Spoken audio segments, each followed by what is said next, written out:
Let's work. Yo, it's go time, showtime, never backing down time. One shot, yo, make it count, yo. Crunch time, shine time, make this moment my time. Get a grip, yo, ready, set, go. We bring the thunder. Bring the thunder. Let's work. Bring the thunder. Let's go. Bring the thunder. Let's work. Bring the thunder. Let's work. Yeah, it's my time, yo time. Step into the spotlight. Get lit, yo. Let yourself go. Our time, high time. Gotta go big time. This is it, yo. Never take no flight time. Grind time. Take it to the street time. Turn the roof off. Get loco. Game time, win time. We gon' bring it home time. No regrets now. Let it all go. We bring the thunder. Bring the thunder. Let's work. Bring the thunder. Let's go. Bring the thunder. Let's work. Bring the thunder. Let's work. Well, good evening, all. Welcome to Mountain Bears. I'm, of course, Aeson Knight, and of course, with me tonight is the Techy Cub with the most, Techy Joe. How are you, darling? Doing well. How are you this evening? Oh, halfway miserable, halfway aggravated, and trying to figure out exactly what we're doing next week because it is going to be a heater. Yeah, it is going to be a little bit of a heat wave there. We were calling for more hot weather in the Northeast. Yeah. Yeah, it looks like it's going to be burning all freaking week. With two isolated thunderstorms, we have hope for rain, but I'll guarantee you it's going to be crap. Yeah. Weather's been a little weird this summer to begin with. We now have wildfires creating their own weather systems, and a hazy West Virginia. A very hazy West Virginia. It is getting a little weird out there. Well, I think it's getting a little worse. I think it's, we've got literally Canada sending us smoke. Oregon is burning. California now has more wildfires. The West is burning. And then we've got people just being yuts. Now, I know hot weather brings out yutsies, but guys, that is not fog. Basically. And hey, Brenda. Hey, Ashley. But yeah, no, it's not fog. It's not fog. It's definitely not fog. And then we've got Britain. Oh my God, you Brits and your Scots. Sorry, welcome to summer. This is what real summer is. Go buy you an AC. You know, that's probably the bigger concern in all of this are the areas that are used to a more mild summer. Like those are the more dangerous areas. If you're in an area that experiences some high temps for summer, you typically already have an air conditioner or at least a plan for how to keep cool. But if you're kind of experiencing this for the first time, it's always an issue. Like I did what seems like on a map, a fairly short move between West Virginia and North Carolina back in the day. Like, yay, 2000. 20 years ago now, but 21 years ago now. Yep. But it on a map doesn't look like a big change. I will tell you now, it is huge change. Climate wise.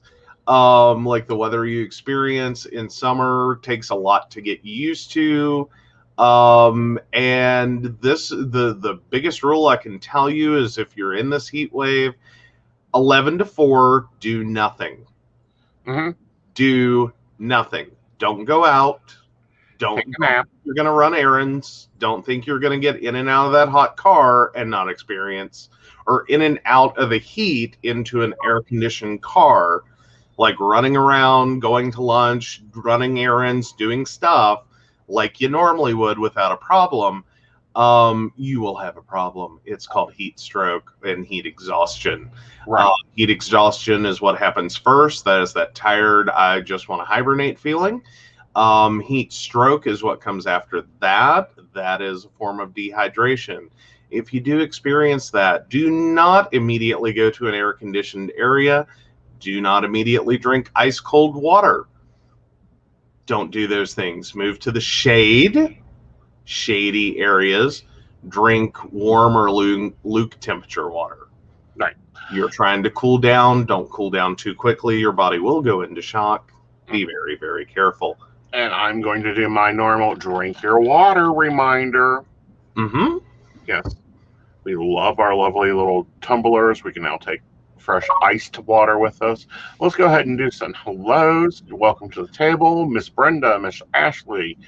Oh, Hi, Sarah. Sarah. And Yeah. Andy. How are you, darlings? There we go. And so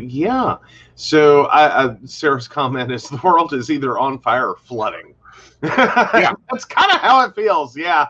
Yeah. Those are your choices. Welcome to what happens when we take 4 years off of working with global warming. We get more global warming senses. Well, yes, we are in a phase that normally occurs. We've decided to rapidly induce it more. Thank you, Republicans. Basically, that's the short version of it.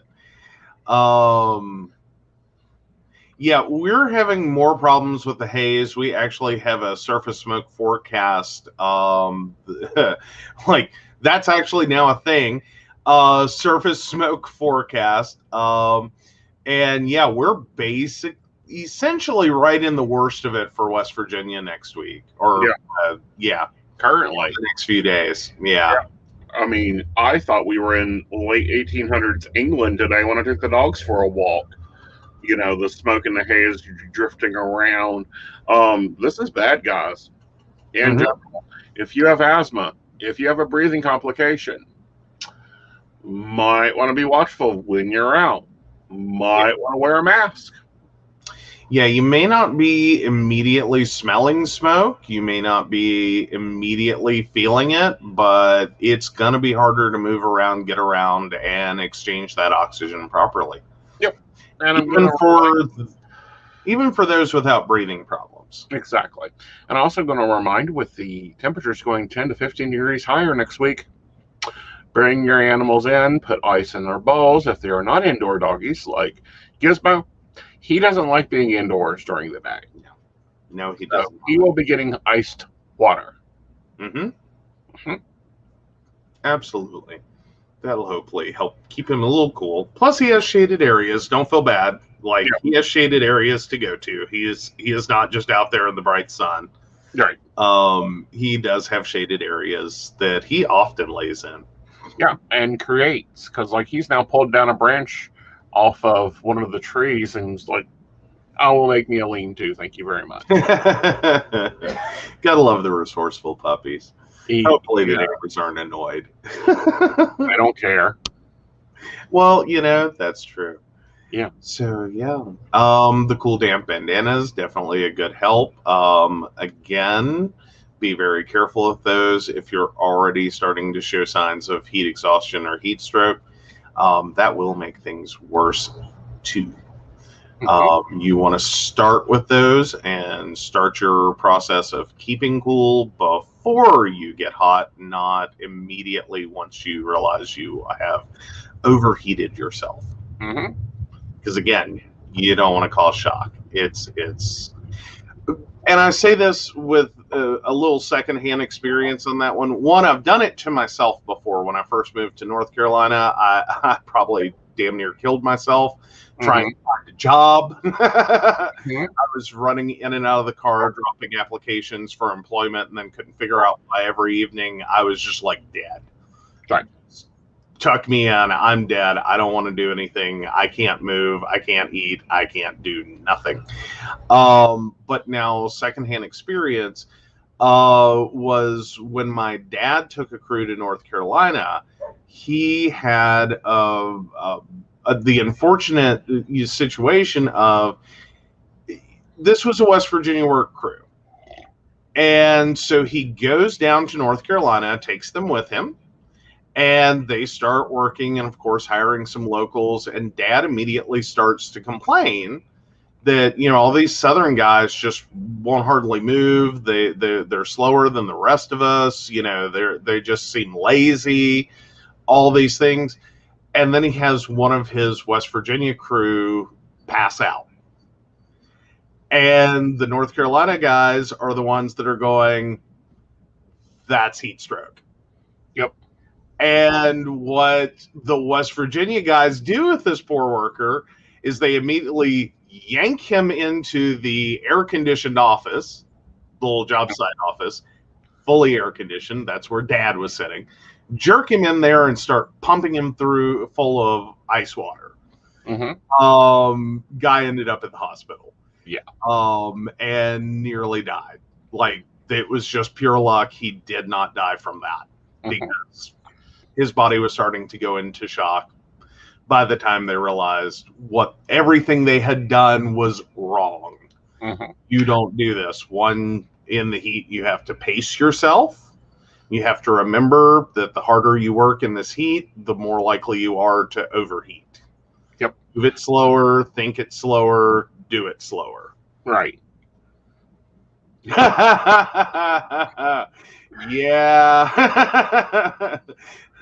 The Marines, they stick a thermometer in your butt. Although I do think that we may have some TikToks coming up here because Sarah just gave us an idea. Oh? Getting Gizmo a pole. Oh, that should be fun. Yeah. Oh, yes. And hey, North Carolina and Neil. Yeah, I saw where y'all are headed that way. So Yeah. hope it's a wonderful trip.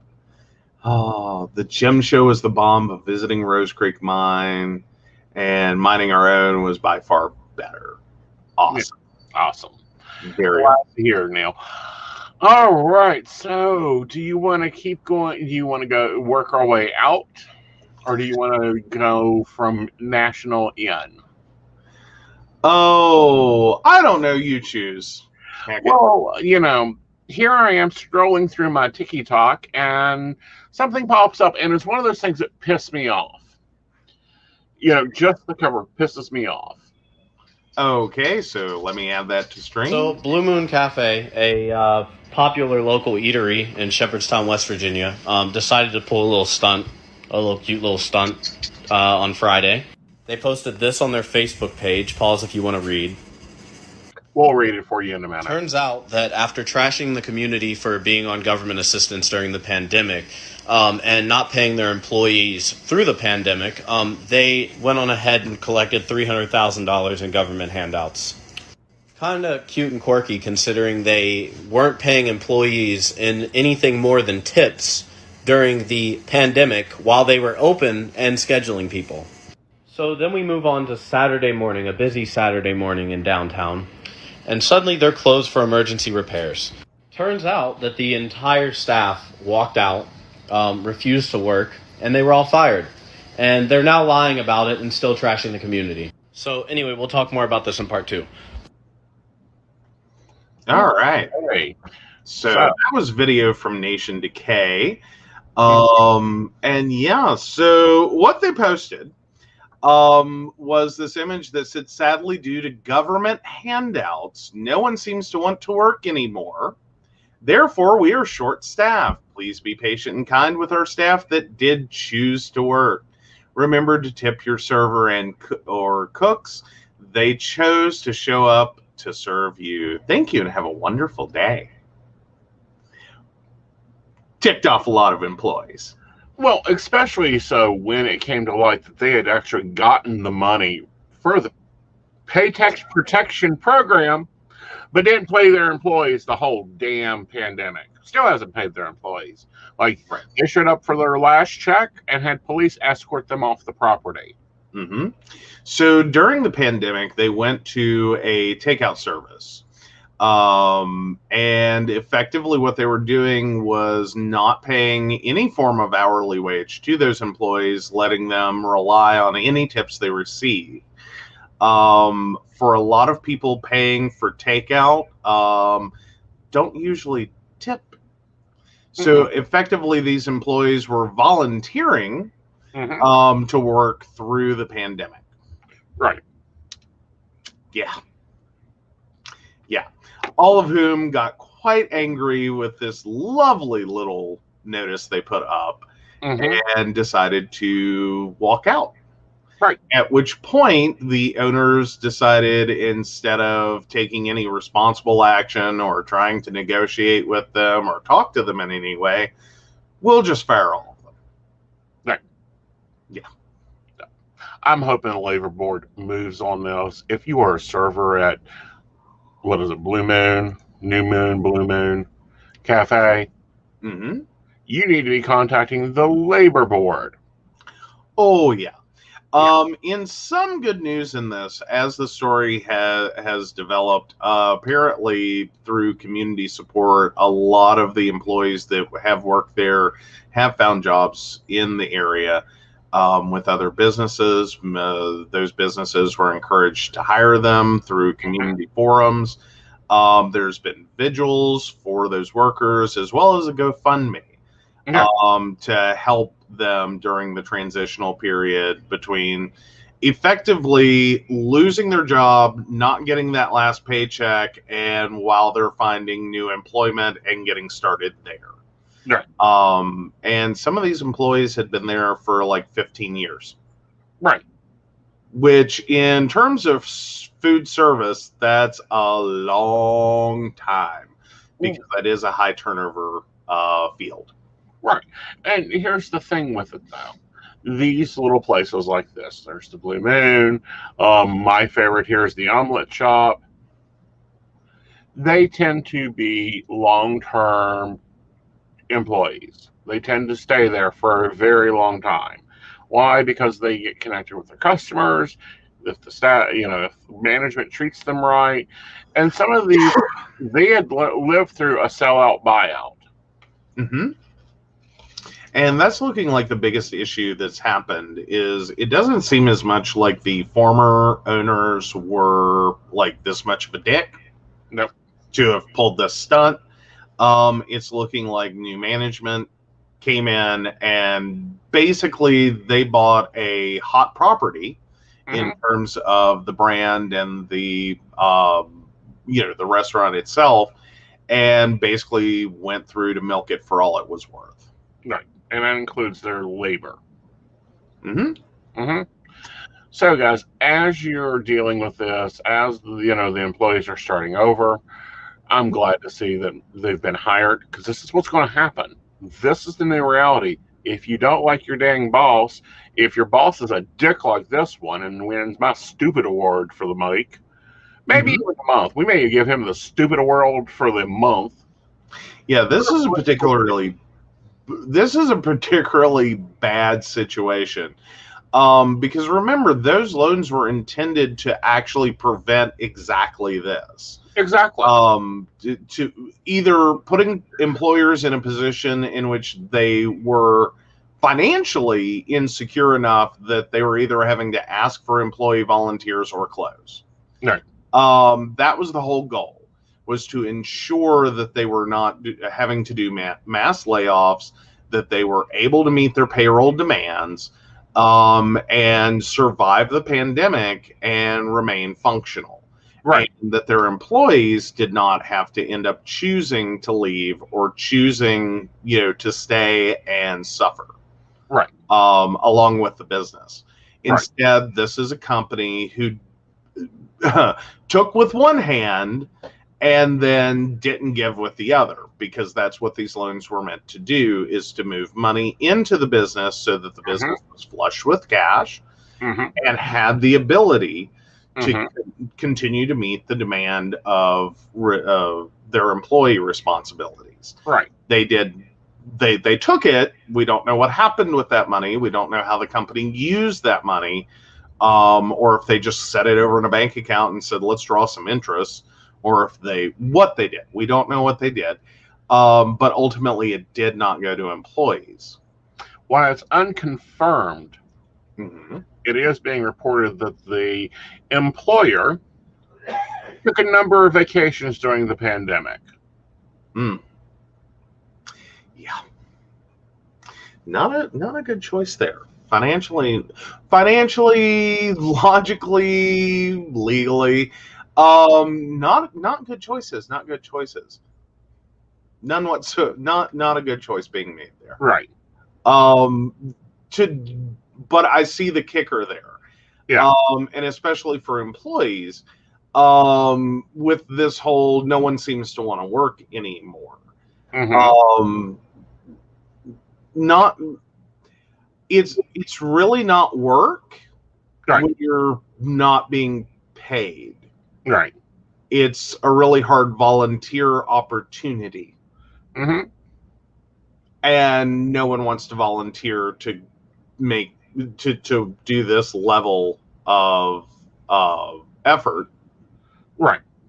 for little more than tips that don't occur. Because again, I don't know for others, but I tend to, if there are some situations where no, I don't tip. I don't tip at Burger King. Mm-hmm. I don't tip at McDonald's. Mm-hmm. Like I don't. Right.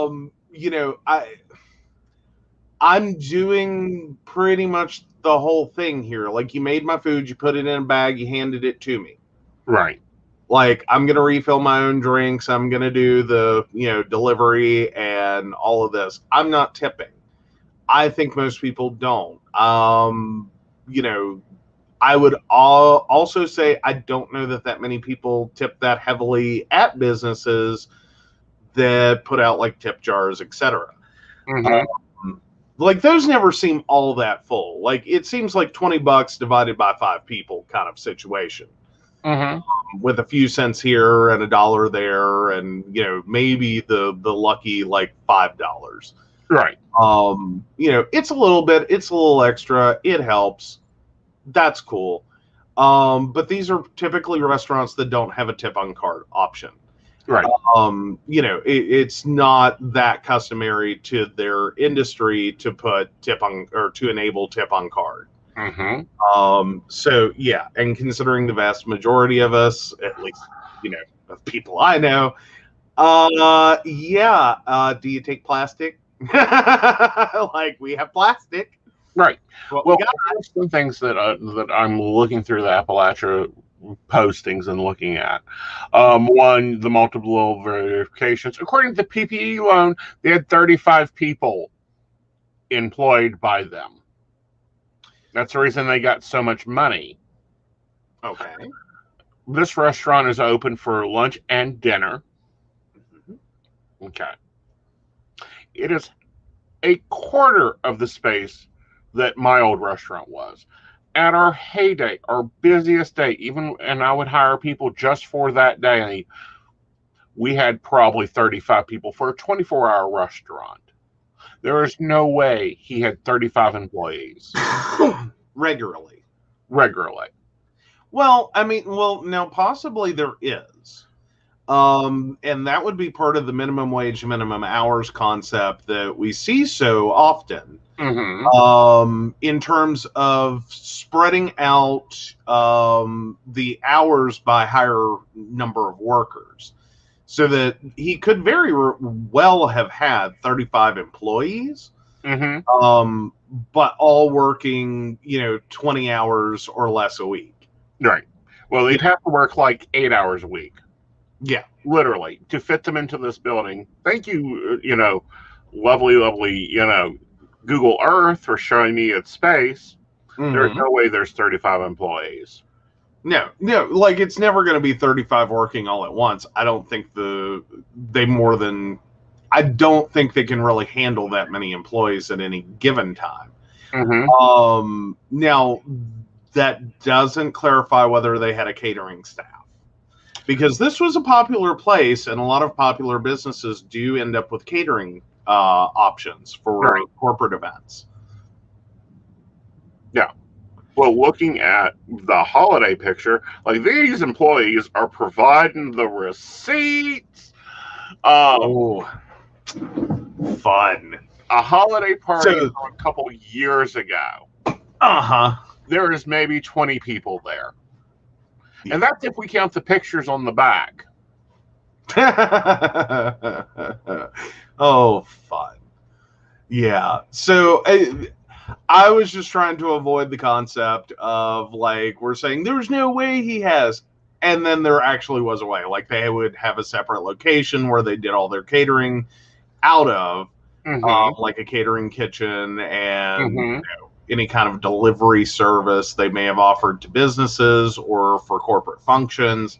Because there are businesses that do that. Like, their physical footprint and their actual walk-in, get a table restaurant may not be big, but then they have a side, secondary structure that does all catering.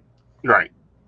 So weddings and events and having staff that is constantly used just in that regard. Right. And of course, immediately they delete their social media. They're saying they're closed for emergency repairs. Yeah. Well, yes, there is a shortage in labor. We have over 600 million people now dead. Well, yeah, there's a big change in the labor market and how many people are there. There's also high demand. Yeah. What we're running into and what we're constantly seeing with the no one seems to want to work anymore crowd is a reality of no one wants to work for peanuts. Like, quite frankly, no one has ever wanted to work for peanuts. And to be blunt about it, no one's ever wanted to work. I don't know a single person that has not ever thought that, life would be better laying on a lounge being fed peeled grapes. Unless you're allergic to grapes. Nuts. Pardon? I would go nuts. I'm just saying, but you could then choose what you put your effort into. Right. As in, you can have a passion project, not be required to pay the bills project, known as a full-time job that you are struggling to make ends meet with. No one wants that job. Right. Like, no one has ever shown up on this planet and went, I want to work 40, 50, 60, 80 hours or more a week just to barely keep my head above water while taking on large gasps of water, trying to not drown for 40 or more years. Right. No one does that. No one does that. Hi, Devin. Welcome to the party. I hope ritual was good. But here's the hypocrisy of this. Of course, I've not liked this PPP program since the beginning. We have seen a lot of that after business take advantage. Right. We've seen so many, just the number of problems that program had. Not that the program itself was well-intentioned and a good idea. Right. The way that the money was used, the way that businesses attacked getting those loans, the way that intermediaries sought to benefit their best customers by filling out the paperwork for them and fudging whatever numbers they had to get them the maximum amount to keep that client happy or provide a beneficial service to that client. And then how companies have in turn used that money. We take massive issue with that. That has been a big detriment, black eye to the whole concept. This was intended to help businesses and to help employees more specifically, to retain employment and to keep trained employees on the job. Right. Even after the pandemic ended, so that these employees were not just as at will as they could have been. Right. And were not taken advantage of or otherwise mistreated through the pandemic. To see companies that have gone through and effectively taken the money with one hand and then smack their employees with the other, that's been the biggest problem. Right. So here's Mr. Math. Both structures going out. 320 billion. 1 second. 320 billion? Billion. Hold on, I need a few more zeros. There we go. 669 billion. Oh, we're adding? Yes.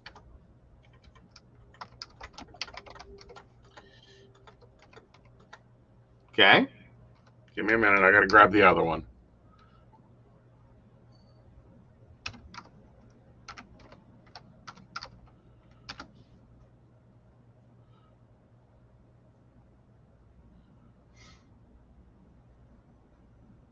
Is this for how much the program overall distributed in each of its phases?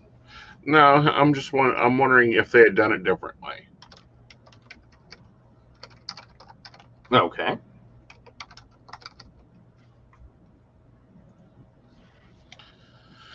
Divide that by 228.2 million people. Okay, that number again?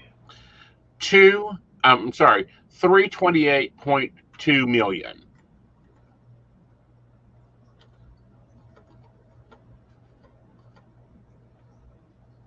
All right, so 328,200,000. Correct. That would be $3,013.40, roughly 1 cent, but if we round down, $3,013.40. Right. So that would have been an old stimulus check. Well, it would have been a couple of stimulus checks. Yeah. That's like three, if we're looking at the, 2 stimulus checks roughly. Because if we divide that by 2, well, if we divide that by the, what was it, 1,600? 1,300? I'm trying to remember. 1,400? What was the amount of stimulus check? Let's go for 1,200. Okay.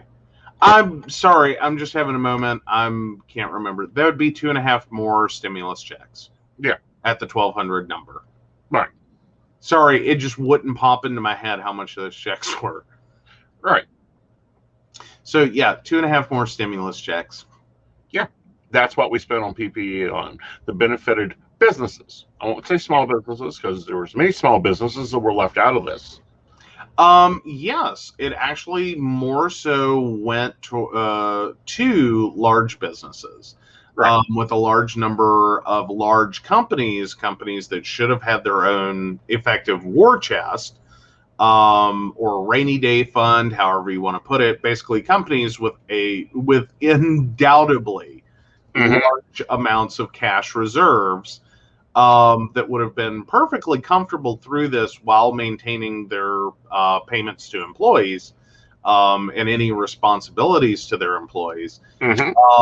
Instead received massive multi-million-dollar PPP loans. Right. I think they should create a enforcement department that goes through and audits every single PPE loan. Yeah. Like payroll. There are payroll records. Show us where you paid your employees. Oh, you didn't pay employees? Not a problem. We will take that $300,000 back. Thank you very much. Straight from your bank account. Lovely. Oh, you don't have that amount? Not a problem. We will take it out every time money goes in your account until it's paid off. Because, there is a lot of people out, a lot of companies out there that went and done this, that went and bought. The owners got new cars. The owners took that. The owners did this. The owners suddenly had staff. They hadn't had staff. They were independent companies that were one-person shows that lied and got it. Well, no, Ashley, we are not getting another stimulus check, which, by the way, there's been a lot of scams floating around stimulus checks. Please be careful, guys. But no, this is us reviewing how that PPP loan money was spent versus if we had taken the total funding that was provided for it and divided that across everyone who received stimulus checks in general. If we had divided that PPP money up, that would have been 2.5 more stimulus checks that could have gone out using that same money. Right. And Shannon says she knows a lady that does handmade soaps on the side. Not her main business. This was her side gig. She collected 12 or 16K in PPP and decided to live off of it for the rest of the year. You know, I almost enjoy that more. Like, you go, girl. In terms of that was someone who was actually working and producing something, and she was her own staff. And invariably, if you're doing handmade soaps, that often gets sold at events or sold to like on consignment or direct sale to a shop. You know, there's a lot of ways that you retail soaps. Right. All of those would have been affected. Right. About the only thing that would not have been affected would have been online sale. Right. But even then, when you're looking at how people were spending money during the pandemic, handmade soaps probably wasn't top of the list. So I have a better appreciation for one person getting that money because her business was impacted. And effectively using that money to support herself through the pandemic. I have less of a problem with that than someone. Yeah, she sold at flea markets on and Facebook through mail. So I'd say flea markets were probably a large part of that. Like that's vending events. With so many of those being canceled, I'm sure that was a potentially major hit. Right. In terms of sales volume. Right. Now, do I really think it's 12 or 16,000? Probably not. Yeah, I'm totally at the good for her. Yeah, I'm at the good for her because that's what it was meant to do. Yeah. You know, that's what it was meant to do. It was not made to pay for a vacation while your employees are working for tips. Right. Exactly. That's the bigger issue.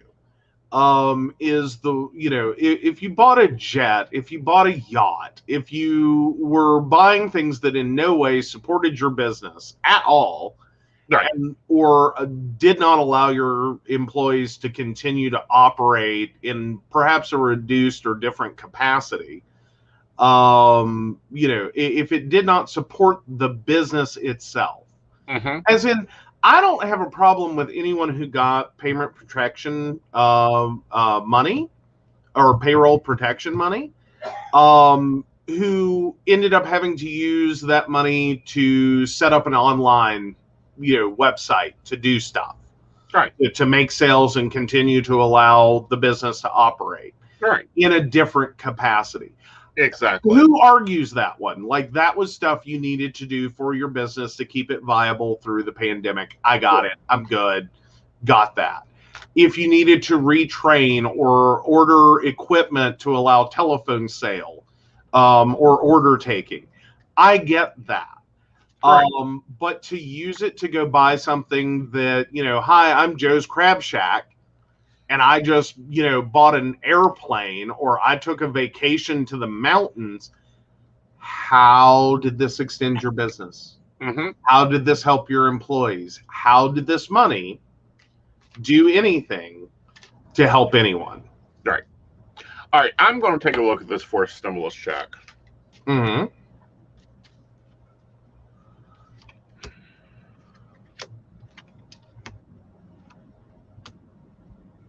going to be very blunt with it. Death card, followed by the Eight of Pentacles, followed by the Eight of Swords. To put it nicely, fat chance in Hades that we're going to get a forced stimulus check. Ooh, different question, though. Okay. And I'm interested on the card's hot take on this one. Will the U.S., will this, for the future, push the U.S. into a basic income? Let's see if we get that death card again.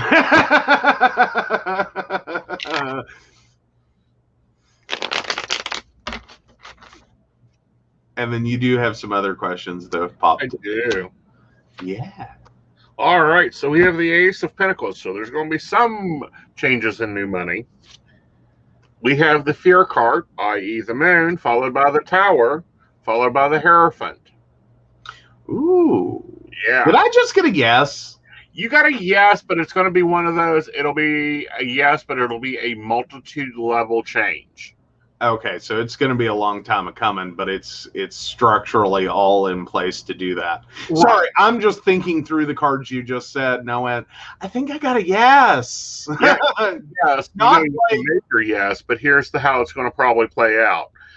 I'd say this child tax credit is going to expand, but we're going to have some infrastructure and some financial economy-based things that causes a lot of shakeup and a lot of turn. That causes the higher powers to step in there and go, okay, this is how we deal with this. This is what we do. All right. All right. So let's just start shooting down the questions and taking them on. All right. Now, I believe Ashley has our first one of the evening. So, Ashley, 82696, is my mother-in-law looking for her new partner in the right places? No. 1, she needs a rest. 2, she needs to go get social. And then I think she'll find a relationship. Alrighty. So, go find a hobby, play bingo, go to church. I don't know where she's looking now, but it ain't the right place. She's going to find the same discount men she's found before. Stop shopping for men at the flea market used table. Okay, Devin, 31678. Saw my ex and his lady at the grocery store. Wondered if they were as nervous as they looked.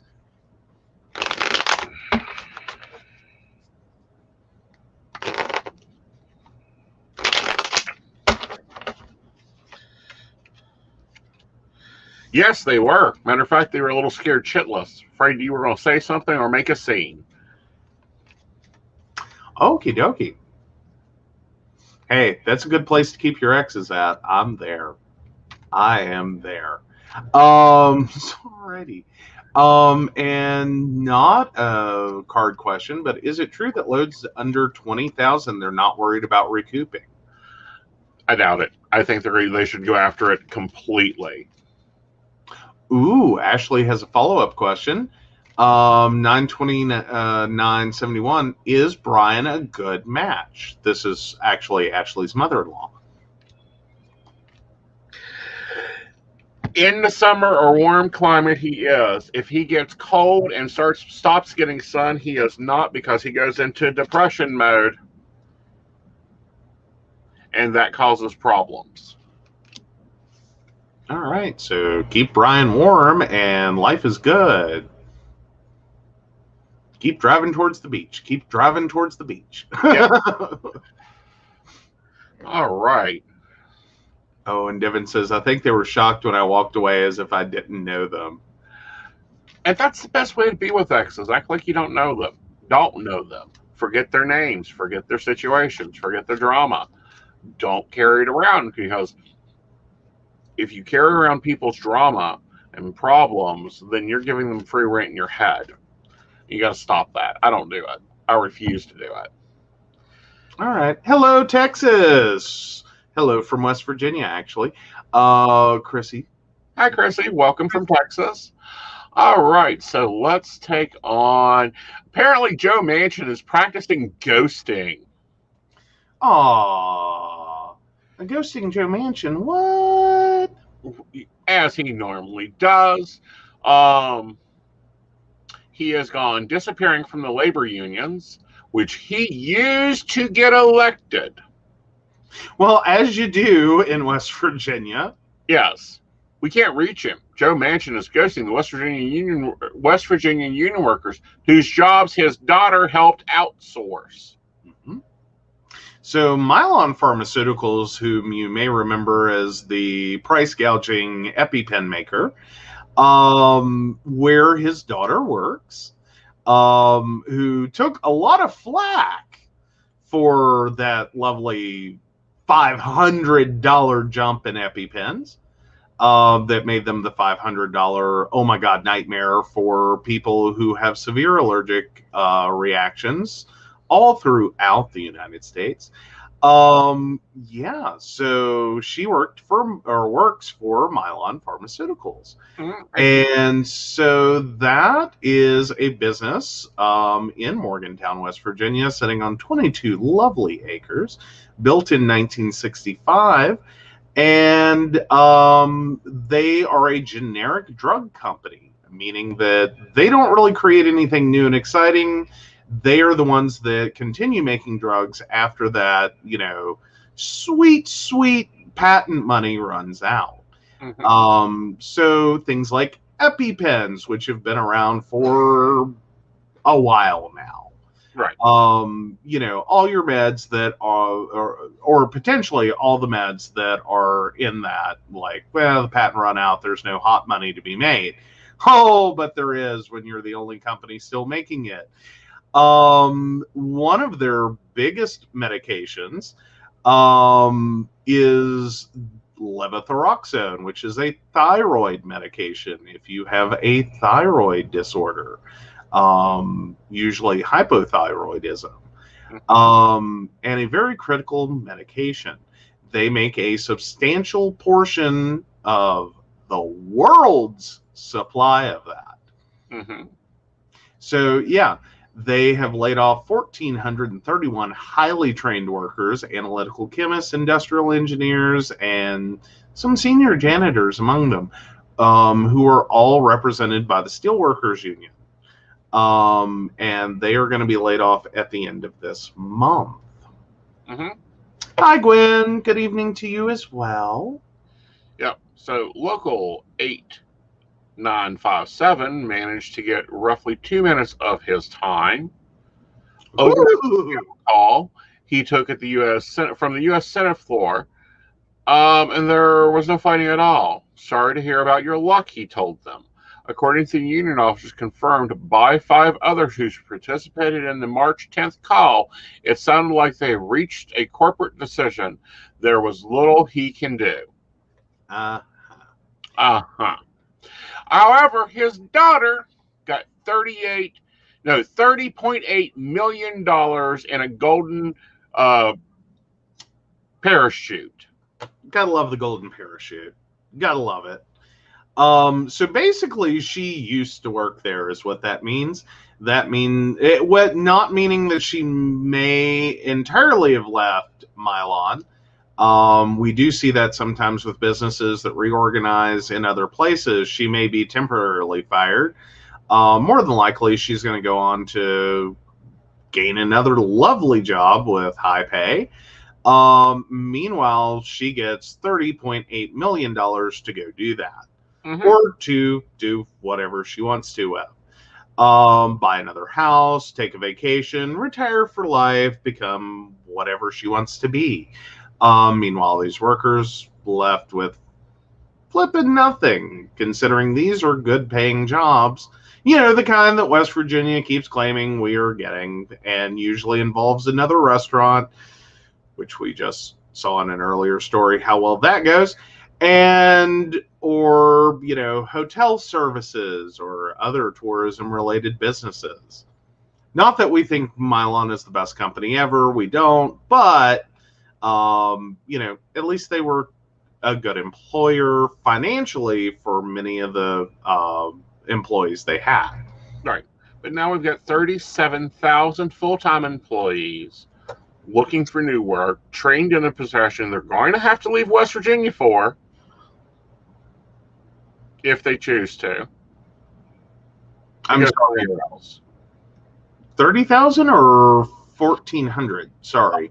3,400 are the ones that did not find new jobs in West Virginia and will be leaving. Okay, so there were only a small number or a portion of their employees that were covered under union. Yep. Yeah, 1,400 were covered under union. Oh yeah, 3,700 full-time employees. Yeah. And it is currently one of the largest drug manufacturing sites, according to the FDA, in the U.S. Right. as in it dwarfs most other American drug manufacturing sites. Exactly. So this is not just a big loss to West Virginia and West Virginia workers. This is a big loss to the United States and its ability to manufacture stateside medication. Mm-hmm. And this makes us more reliant on foreign markets for meds. Right. And foreign problems. Mm-hmm. i.e. the other place that produces the say the name, levothyroxine. Levothyroxine. Right. Is India or Australia. Well, Australia has fires and floods, and India has been having labor problems for years. This is one of those drugs that insurance companies do not mind giving you 90-day supplies. That is how important it is to have your meds. Yes. So a shortage of any form of that is never good. No, it is not. Especially not when you're the major manufacturer of it, and you now have to wait for the rest of the world to kick its butt in gear. Mm-hmm. Because this effectively means there's a possibility that there could be a temporary shortage of the medication. Just in terms of there's going to be a delay right now. Right. Which is twofold. One, we have, as we learned through the pandemic, a lot of problems with manufacturing facilities. Right. In terms of keeping social distance, a lot of those facilities were not built for that. It is very hard to operate them under social distancing guidelines. Additionally, there's currently problems with exports. If any of these meds are going across the ocean, floaty. There is currently delays and problems getting through port and getting the rest of that shipment underway. Now, invariably for a medication such as this that has a high usage rate, there's going to be a fairly significant supply. What we're that's already in the works for distribution. The question becomes is how big is that supply, how long will it last, and how much of the gap will it cover? Right. Now, what I find interesting, Esso, Pardon? Representative Anna Esso, Democrat for California, chair of the House Energy and Commission Committee, Health Subcommittee, said that the impending Morgantown plant closure, Congress invested millions of dollars in COVID-19 relief bill to support the construction or renovation of U.S.-based drug manufacturing facilities to protect our domestic drug supply chain and the jobs they produce. If we fail to address the dangerous trends, the U.S. will continue to be at the mercy of subpar manufacturing and vulnerabilities to foreign adversaries. Mm-hmm. Well, this is a general domestic supply concept, and it is one that is often seen in terms of foreign policy. Or more so continuity plans for domestic function. Right. I.e., if we get into a situation which, there's a World War III, and we need to be able to do certain things on our own. We need some facilities to always maintain function stateside that can produce some basics. This is kind of a World War II era concept, as in you cannot have a country that can win a war when it is dependent upon exports and imports. Right. We know this, basically this is the Cuba concept. Right. Is that you do not, as a large country, as a major world power, want to be so dependent upon outside resources that an embargo will immediately cripple your country. Right. Because it's a weak spot. Right. It creates the need to capitulate to demand. Right. It's why it is often effective for smaller countries to start an embargo, as it effectively leaves them in a position they cannot continue to function. Right. Cuba survived for a very long time, And it's still there. and is still there. You know, that's a debatable one. But for most countries, an embargo is effectively a death nail. They have to capitulate and agree, Right. in order to resume normality. Right. Now, this is something that gets me, and it aggravates me every time I see it. We have given these companies money, so now they're closing plants. They're moving stuff out of country, but we gave them money to stay here.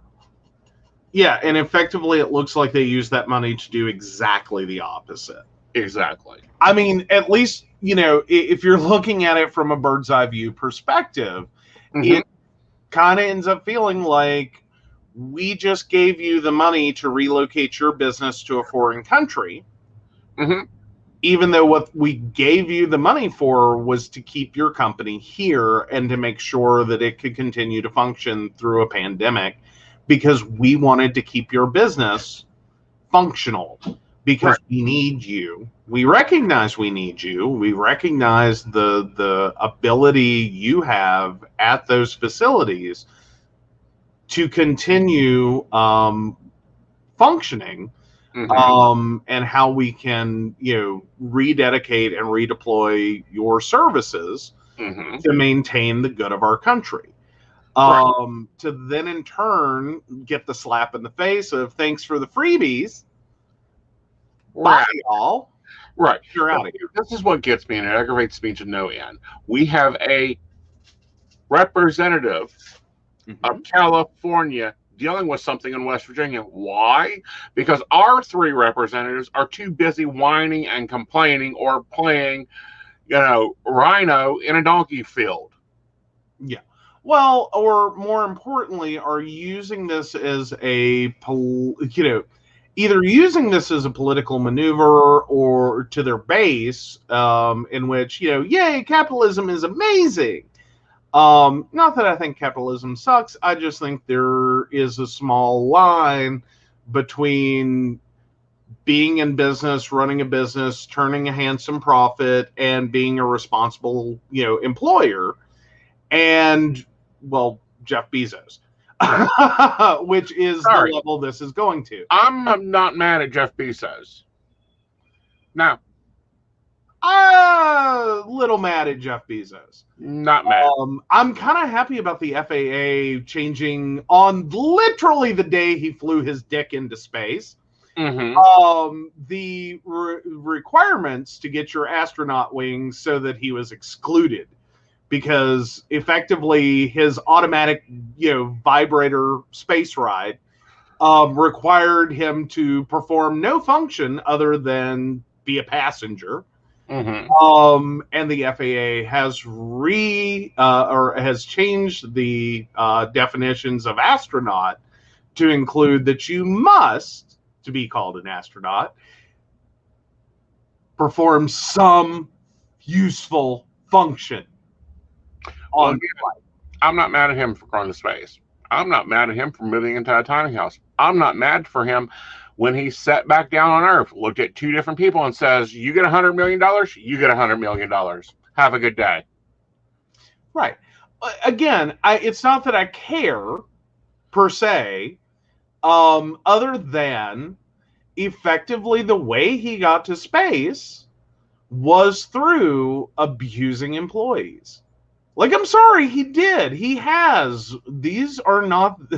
These are employees suffering some really bad working conditions.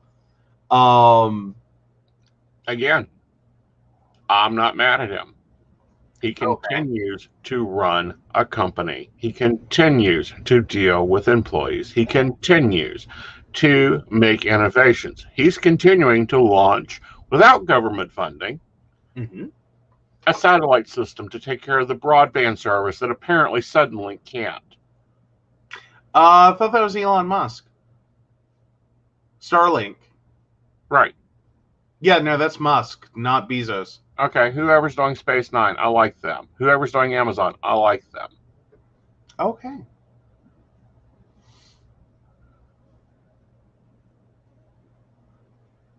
This is how we get innovation. This is why we had Chase. Okay. I'm just saying I have some issues with his whole like process there. A lot of livable wage payments could have been made to his employees. Improved working conditions could have existed for his employees, but instead that money was what he used to take a joyride through space. You mean like the same plan that JFK had created in 1960? I know we should already be there. No, I get that in terms of the space race, we should already be there. We should already have space. We should already be having colonies on Mars, following JFK's thing. If Nixon wasn't there acting like a con man to begin with, we'd already have it. Fair. Well, I don't know. I can't totally blame Nixon. Like, there were some really bad things that happened in the space program that were really, really chilling on, like, this, like, let's go to space, and kind of turn that program into, oh, let's slow down us going to space for a minute and make sure we're doing all this the right way and safely and no one else dies. We should already be there. These little joyrides that these billionaires are taking, the only thing they're doing is perfecting equipment. I can see the value in what they're doing to some degree. At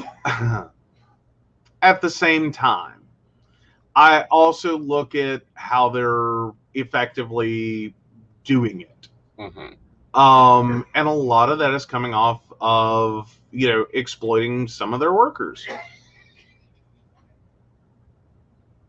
I take issue with that. Is, that quite frankly, that if you're looking at their companies, Bezos specifically, you could do this and wait a few months. I mean, quite frankly, at the profitability of Amazon, I doubt it would have delayed him more than a few months to have long-term paid his employees properly.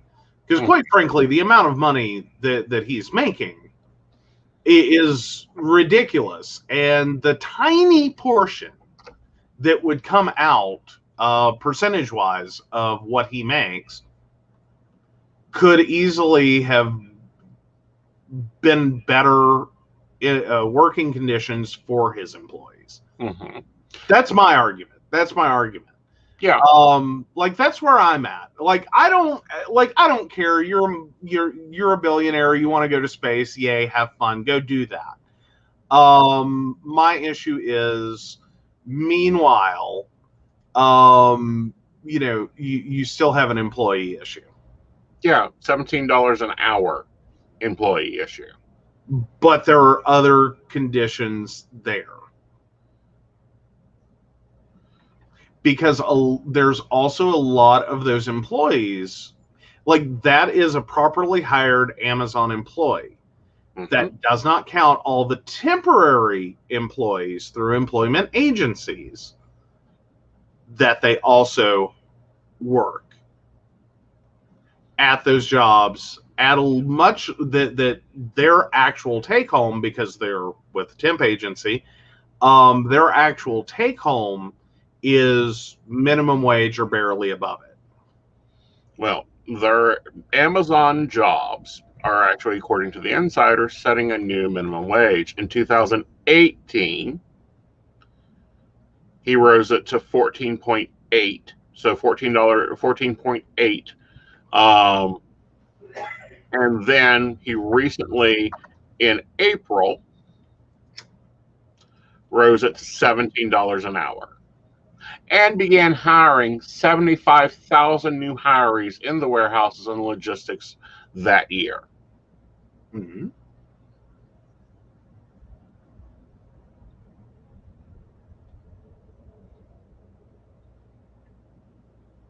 So he's paying more than minimum wage. Okay. And Amazon introduced in 2018 $15 minimum wage for all sub-employees. Okay.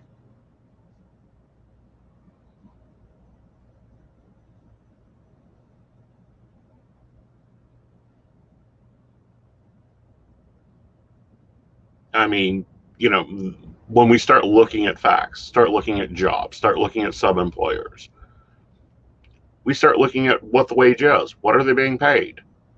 Mm-hmm.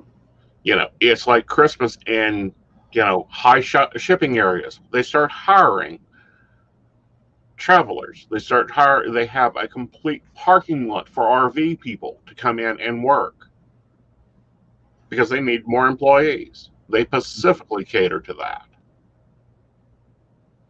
Okay. So they have their own little RV parks built around their warehouses. Mm-hmm.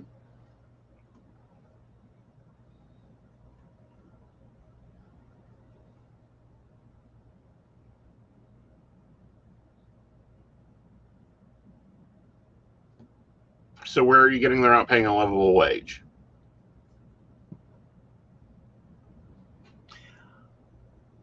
The conditions for Amazon employees that I was specifically talking about Mm-hmm. would be the fulfillment rate or the pick rate.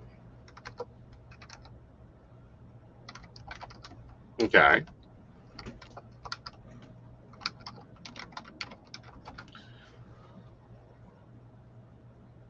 Which has been a long-standing problem that Amazon has had.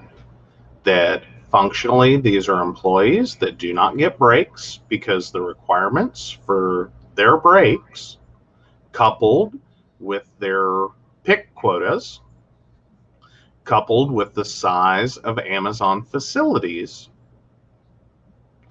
often leaves it an impossibility. As in using a restroom or taking an actual lunch break effectively to get to their designated lunch area or their designated bathroom is you can't do it and maintain your quota. They literally have employees peeing in bottles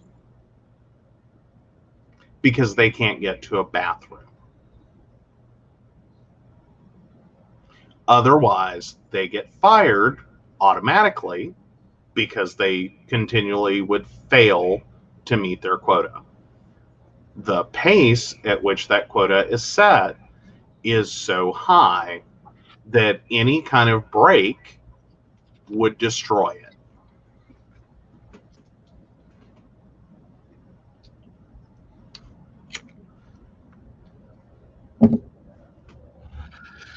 Well, again, we disagree on this one. We're going to disagree on this one. Mm-hmm. In general. I like Ashley's comment. She told a friend she's okay with sending billionaires to space first because it's let them work out the kinks that are working out before it's wildly accessible. Mm-hmm. You see, this should already be accessible. I should be able to take a vacation on the moon. If we had followed the plans that were laid out when we went to the moon, we'd already have bases there. China would not be building an international space station because the U.S. would already have a space station. Instead, we're going to be retiring the International Space Station in 5 years, just like we retired the shuttles. Mm-hmm. No, I'm not arguing our space program does not have problems and did get horribly underfunded and continuously set back into its forward mission. Functionally, yes, we should all be greyhounding it to the moon or taking vacations in an orbiter. Like orbits should be a totally different website. That's where I'm at. Like, I think it should be a discount hotel chain that has multiple floating hotels surrounding the planet. That's what I think orbits ought to be. And I think if we had kept pace in that program, this is where we'd be. This is what we'd be doing. it would be feasible. Not necessarily an every year vacation, maybe, but at least conceivably a once in a lifetime vacation. If not, just a fun day trip. So, yeah, no, that part I get. And I can appreciate renewing interest in space travel. I can appreciate, the improvements that this will functionally make for that. Those aren't my issues. My issues are that, no, we're not already there. 2, this is now a billionaires club. 3, that, what we're functionally doing with that, when you look at the billionaires making that choice, the majority have fundamentally, made how they have made their money to be able to do this. I do take some issues with. Understandable. All right, moving on. It looks like Tennessee is redoing their vaccine program quickly. Yay. So we did cover that earlier. They were having some problems with Republican state representatives who very much thought that basically children were being exploited in this. So Tennessee got a whole slew of new guidelines for how they were going to not talk to minors. They were not going to be using their agency logo on reminder cards or any other publications, and were effectively going to do much smaller outreach. That was our previous coverage. Right. But see, here's the problem. Tennessee is one of the handful of states that actually recognizes that teens have the right to, from age 14 to 17, to make medical care choices and decisions. That includes vaccines. That includes vaccinations without parents' consent.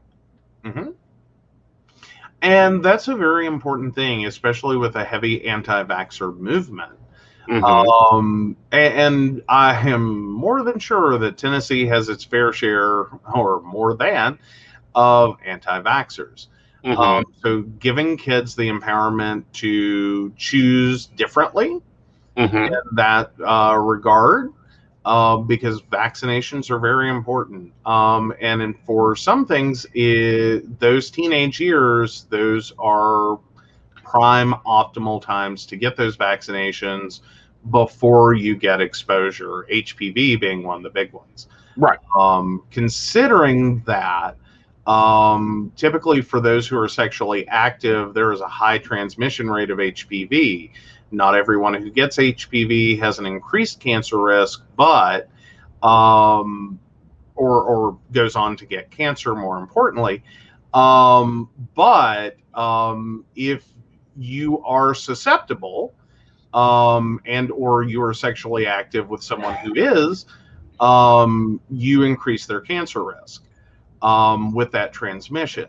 So what is typically recommended, and why the guidelines are set where they are for receiving that vaccination, are to try to prevent as many transmissions of the virus to reduce the likelihood of developing those specific cancers. If you have an anti-vax parent, you effectively could end up in a situation in which you're going to end up getting HPV and or cancer related to that, or passing on HPV to someone who is susceptible to those cancers, because you missed the window. So yeah, that one in specifics. So yeah, giving kids the right to make those choices, very, very important. Right, but it's also important to educate the children, especially coming out of these anti-vaxxer sentiments, anti-vaxxer homes. There's a ton of misinformation. We're still seeing that with COVID. We're continuing to see that with everything else. Like, I think they should be charged with child neglect. Yeah. I think we agree on that one. That I'm sorry, vaccination. Like, it kills me that this is still a hard topic for people, or that people are jumping off the vaccination bandwagon. Mm-hmm. I find it ridiculous that some studies that were thoroughly debunked Right. are still their main, source of, sowing vaccination fear. Typically, it's the study that showed a link between autism and vaccination, which, again, thoroughly debunked. Mm-hmm. That study was flawed from the word go. So, and then we have the whole tinfoil hat conspiracy crowd that with COVID currently is sowing the idea that, they're implanting microchips. Right. One, you're carrying the microchip in your hand. You've given it to your teens. Every teen has one, virtually.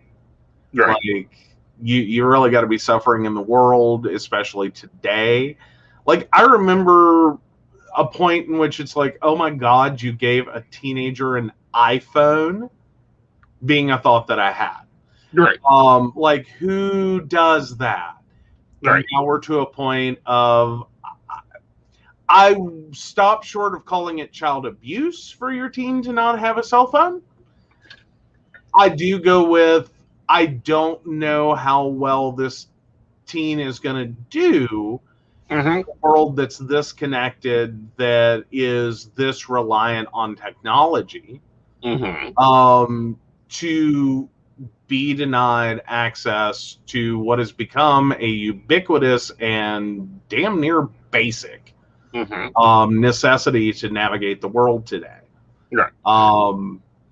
That's where I'm at with that. Right. But Jenny McCarthy and Jim Carrey have glamorized the anti-vaxxer movement, according to Devin. Here's my thoughts. Jenny McCarthy, why is a DJ from MTV's Summerfest having an influence on anything? We've seen this with celebrity, though. Like, we want... No. But at the same time, we sit here and praise... Princess Diana, Cher, Dolly Parton, for the significant amount of stigma they reduced surrounding HIV. Right. But again, that's the power of celebrity. It's to borrow the old Joan Crawford line, it's a knife, it cuts both ways. Right. That on one hand, you can use celebrity endorsement to promote very good things and create an interest in something that people would otherwise ignore. Right. But, she's a washed up DJ. Point blank. MTV hasn't played music forever. Basically. That's which is sad. Yeah. But that's a separate topic. That's where she got her fame from. That she's washed up. She doesn't do any more DJing. She doesn't do anything else. So why has she got any evidence in this field? Then we have Jim Carrey, who is a comedian, a comic, sometimes an actor. Didn't really like most of the things he was in. Again, why does he have any precedence here? Is he trying to do good? Is he bringing attention to anything? No. And furthermore, he needs to go back to Canada. Well, again, though, this is the problem. This is a cause somehow resonated with celebrities that apparently managed to carry just enough clout, right, to get a few more people, and by a few we mean an unfortunately large number. Not necessarily statistically as much as it is just that's a large number of people refusing vaccinations for really stupid reasons, which goes on to create a whole host of problems for people who cannot be vaccinated, because there's a difference. You can you can be perfectly fine and not an anti-vaxxer and have legitimate reasons for having a child that medically cannot have a vaccination, either by age, by other medical conditions, by other medical situations, by other things going on that would prevent them from being vaccinated. Meanwhile, you have a disease that was effectively all but eradicated, Right. or turned into such a low incident that at one point we were sitting here going, they have what? You know, like how does this happen? Who gets this? Like, this is like a third world problem with poor medical care, and you know, like, how does this happen? Right. We've turned that back into something that is now a reasonable suspicion for even a doctor to have when your child gets sick. Right. That despite the fact that for the vast majority it's not an issue, and at one point it was literally something a doctor would have never thought about. Not originally, it would have been like, you know, way down the list, is now stuff they're having to think about again, like measles and mumps and rubella. Like, hi. Exactly. Damn near eradicated. You brought it back. Like, no. Yeah, we've redone these, you know, and now it's more freaking resistant. Polio could become another thing because of a washed-up DJ and a crappy actor. I call it a horrible legacy for either one of them to be left with. Right. And that's what it's going to become. Like, as much as this keeps them, because again, this works both ways. As much as we can sit here and call them a washed out whatever, the reality is that the anti-vax movement happened for them at a point in which it became a second career. So it keeps them relevant for a moment as the spokesman or spokesperson for this cause. You know, God knows, March of Dimes did a lot for Jerry Lee Lewis. Right. But Jerry Lee Lewis done a lot for March of Dimes, and you know, the fatality rate has went down. But what I'm saying is, at a certain point in his career, he wasn't doing that much else. Right. Like, he was pretty much just the March of Dimes guy. Like, he still played music, he was still whatever, but he was still basically cashing in on old celebrity and helping a cause. Not that I'm saying he did anything bad. Well, he had a checkered history, but that's a different story. I mean, though, he was supporting a good cause, and yes, you know, Jerry's Kids helped a lot of people, but it also helped Jerry Lee Lewis. Right. But, you know, if we look at the body of work. Oh, Abbas Ridwan, no. See, no. We're going to ban you now, but thanks for playing. Bippity boppity boom. Bye.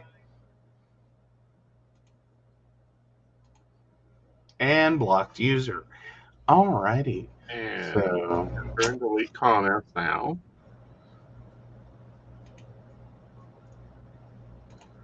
Goodbye, farewell. Out of the box you go. But and away they went. Comparatively, you know, Jerry Lee Lewis began producing movies in the 40s. Right. All the way up. Right. Okay. Now, I'm not saying that Jerry Lee Lewis, career-wise, didn't have reasons for him to be popular. Right. He did. But much like, you know, many popular celebrities, you have a season. Right. His attachment to, you know, Jerry's Kids and the March of Dimes helped extend that. As in, he still continued doing, you know, appearances. It was a great cause for him to be involved in. He did a lot for the cause. But it also kept him culturally relevant. Right. As in, his association with that cause most likely well extended his career. Right. But see, here's also things to remember. Is Jerry Lee Lewis also went to Vietnam. He done a lot of charity events for his $50 million. Mm-hmm. Mm-hmm. Again, I'm not saying in career situation, because I know there's some controversy surrounding Jerry Lee Lewis. We're gonna push that to the side for a second. Mm-hmm. And just focus on March of Dimes, Jerry's Kids, and his actual career. Mm-hmm. And in that regard, it worked. It was a vehicle for both. Right. It brought attention to Jerry's to the March of Dimes, but it also brought attention to him. Mm-hmm. And in the same regard, that's kind of the, at least, the McCarthy side of it. For the moment. I think they're both done. All right. So moving on to something that caused me to go, what the hell are you talking about, Joe? Okay.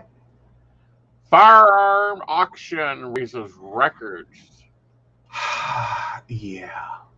So West Virginia, through the West Virginia Treasurer's Office, held its annual firearms, and I'm reading straight from WCHS ABC 8. The West Virginia Treasurer's Office held its annual firearms auction Thursday in Charleston and brought in a record of more than $139,000. More than 600 lots of firearms went up for bid.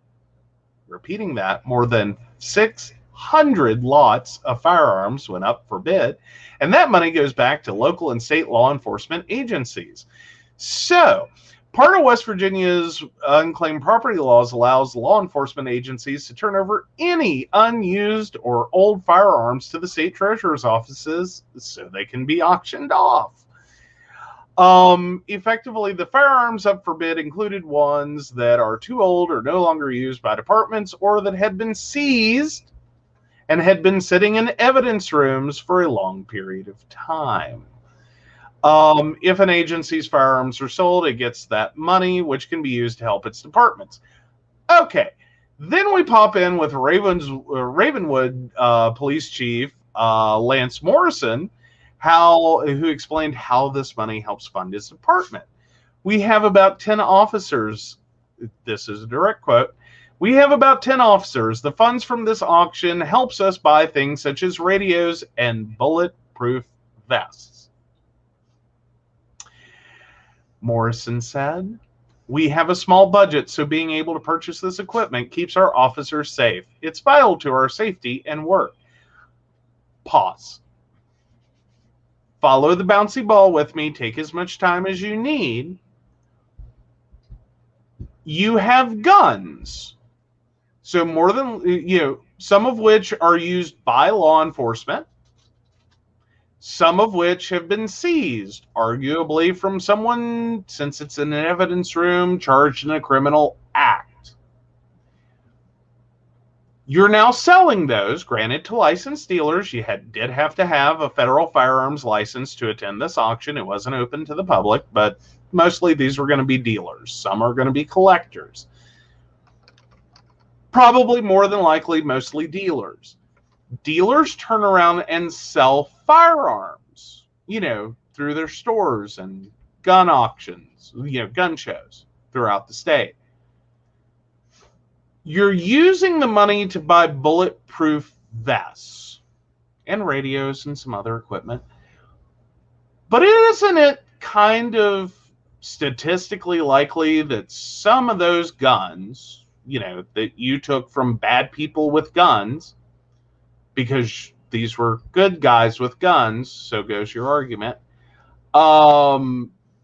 that you now have to buy bulletproof vests to potentially stop the bullet from one of these guns that you sold, maybe another officer's gun, maybe a bad guy with a gun, to stop the bullets from them from killing your officer.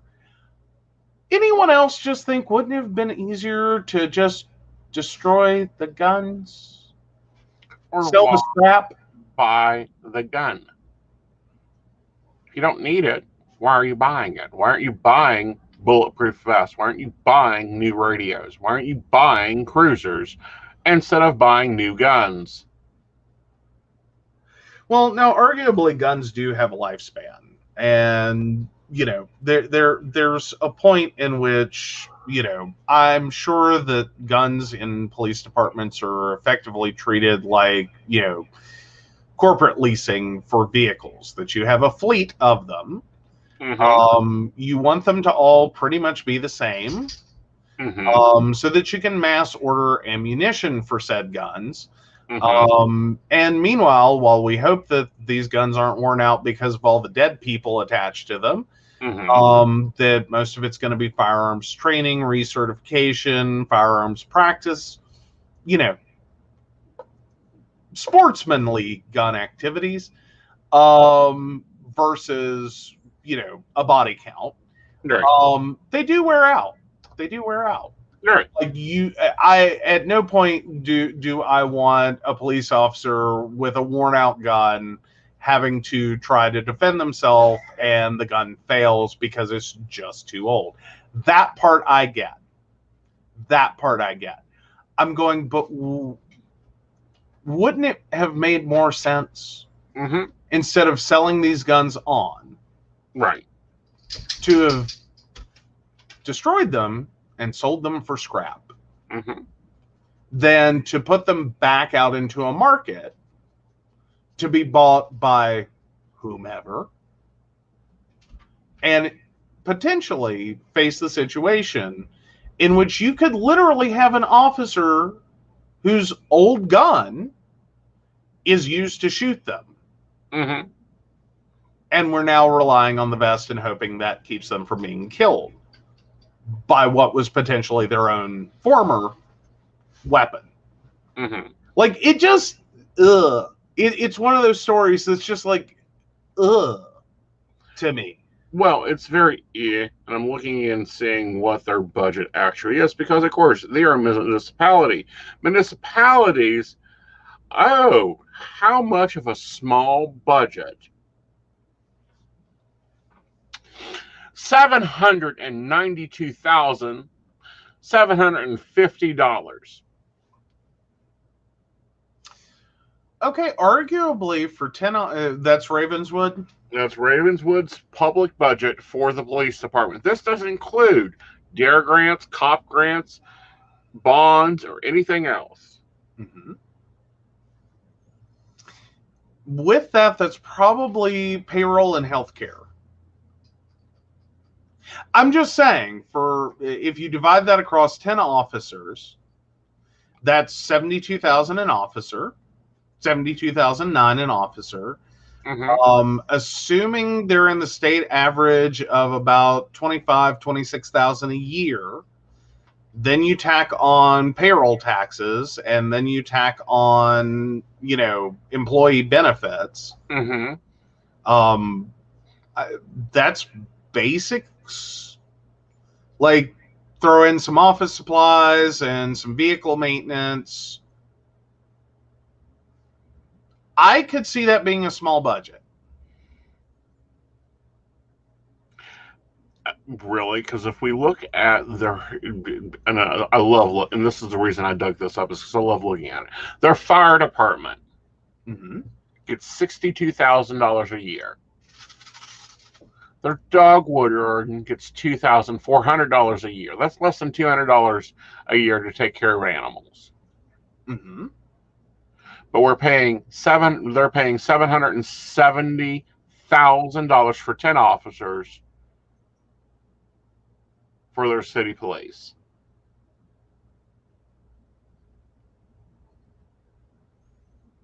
Yeah.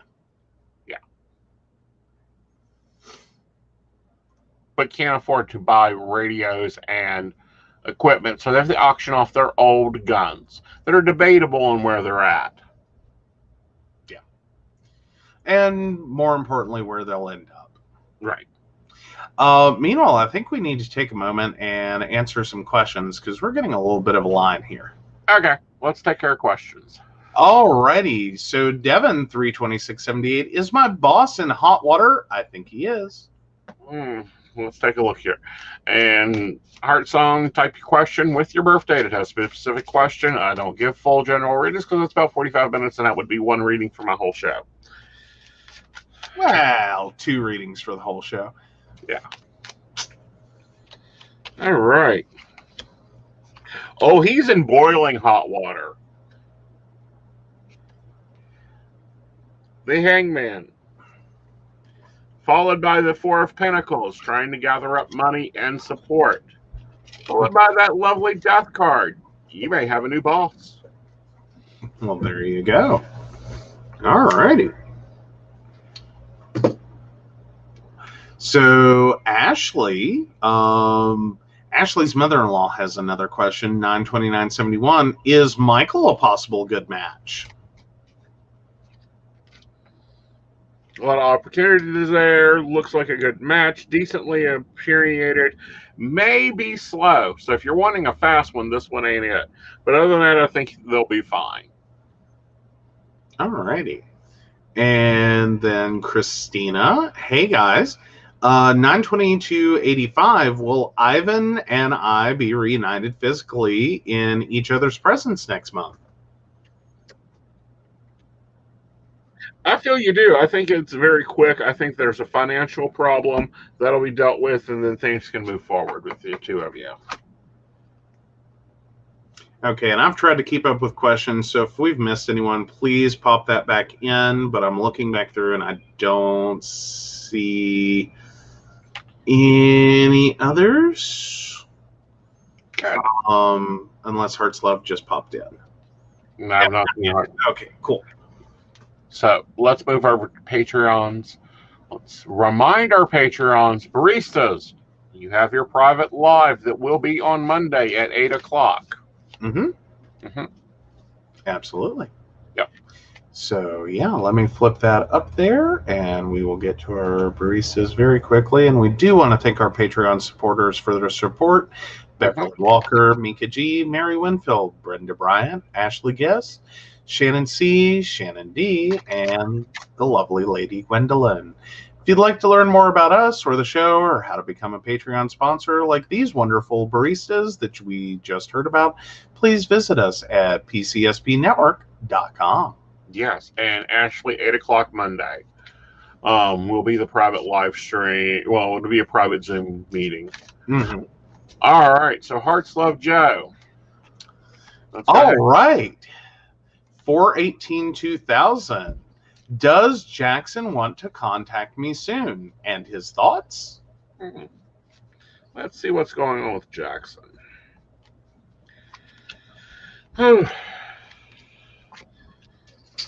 Oh, yeah. So, I see that. That is difficult, Christina. That long distance is a thing. Yeah. All right. I feel like he does want to contact you soon. There's a lot of thoughts about where he's going in life, how he's headed. There is interest and desire with you, but I also feel like there's this self-worth issue problem that he's going to have to get over. All righty. Well, hopefully that works out for you guys, and he's able to overcome that. Yep. Because it sounds like she's interested. Yep. But he's just going to get a game on. I'm making assumptions, Heart's Love. I'm just making assumptions. Yeah. All right, guys. We will see you later. If you're not a Patreon, we will see you on Tuesday. And it will be an interesting show. We may have surprises. We always have surprises. And, of course, Barista's Monday. And you have to be a barista by Monday at 8 p.m. to be included in our private live stream Zoom meeting. Ooh, Heart's Love goes on to ask, do you think he's shy? I think he is shy, but also think he overthinks shit. Oh. Yep. There we go.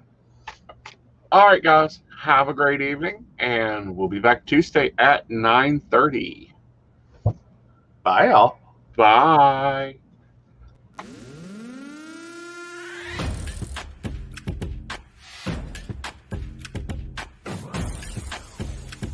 Let's work.